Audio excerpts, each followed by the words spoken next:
مشاهدينا الكرام، عدنا اليكم من جديد، طبعا في انتظار السيد الدكتور رضا حجازي وزير التربيه والتعليم الفني بحضور السيد اللواء ارقام حرب عبد المجيد صقر محافظ السويس والقيادات التعليميه بالمحافظه. النهارده يسعدنا على الهواء مباشر ان ينضم الينا والد الشهيد ووالده الشهيد، ربنا يجعله ان شاء الله من اهل الجنه، واحنا اصلا من داخل مدرسه الشهيد النقيب المهندس فاضل سالم باشا الرسميه للغات. مرحب بيك يا فندم. الله يكرمك الله يكرمك. مرحب بيك يا فندم.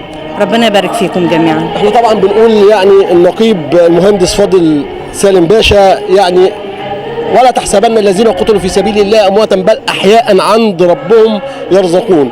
ربنا يجعله من اهل الجنه، وربنا يجعله مع الشهداء ويعني اللي سبقونا بالايمان.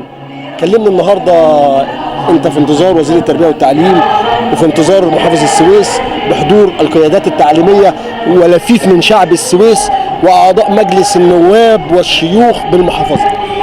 اولا الحمد لله رب العالمين ان كل طوبه بتتبني زياده في مجمع مدارس الشهيد نقيب مهندس فاضل سالم باشا، ده استمرارا ليه وكان حاجه جميله في حياته وربنا اصطفاه جميل.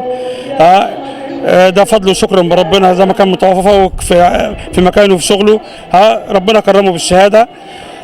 وبنشكر الله الحمد لله رب العالمين. بس احب هنا برضه اقول كلمه في خضم الكلام اللي موجود دلوقتي، ان اسره الشهيد فاضل سالم باشا بتؤيد السيد الرئيس عبد الفتاح السيسي لفتره رئاسيه جديده، ان هو ده اللي متولي امر الشهداء، والسيد الفريق وزير الدفاع، وبنشكرهم تحت اي مسمى، وان هم واقفين في ظهر الشهداء كلهم، وده مش جديد على قيادات البلد.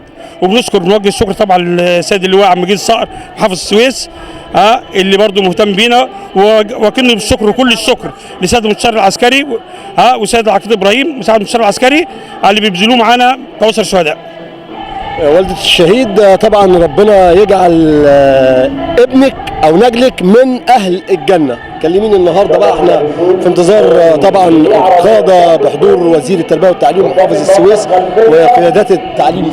الحمد لله رب العالمين. فاضل الله يرحمه كان تقي جدا، وكان بيؤدي واجبه على اكمل وجه كطالب وكابن وفي عمله، وكان بيحرص قوي ان هو يعني لما يجي يمشط ما يسيبش شبر الا لما يمشطه بايده، حرصا على حياه الناس اللي بتشتغل في المكان اللي هو فيه. وقبل ما يسافر اخر مره بلغني ان هو المره دي هيستشهد، وقال لي ادعي لي. بلغني وقال لي انا مش راجع تاني، وقال لي ادعي لي، ولبس طقم جديد اشتراه مخصوص علشان الدعاء اللي كنت بقوله له طول عمره وهو صغير: لبست جديدا وعشت سعيدا وعمر مديدا ومت شهيدا ان شاء الله. سلم عليا وحضني وودعني، والحمد لله ربنا شرفه وشرفني بيه. ولما اتصلوا بيا وقالوا لي ان هو الحمد لله استشهد وهو بيأدي واجبه، وقال لهم ما تخافوش انتوا رجاله، فانا بقيت سعيده قوي بشجاعه ابني ان هو في اللحظه دي بيشجع الناس وبيقول لهم انتوا رجاله. ان شاء الله باذن الله ربنا يحفظه ويرفع ذكره اليوم الدين في الجنه باذن الله. ربنا يرفع ذكره اليوم الدين، وربنا ان شاء الله يصبره.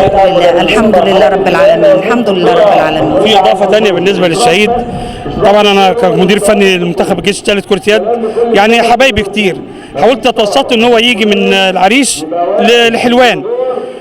قال لي والدته انا لما احب اموت راجل هناك في العريش، ما اموتش على مكتب. ربنا يجعله من اهل الجنه. الحمد لله رب العالمين. ربنا يصبر قلوبكم وان شاء الله تلتقوا بيه ان شاء الله. اللهم امين يا رب. اللهم امين. اللهم امين. مشاهدينا الكرام، خليكم معنا في كل ما هو جديد من خلال برنامجكم انتم الجريء من خلال قناه الحدث اليوم الفضائيه. كنا معكم هاني وارث محافظه السويس.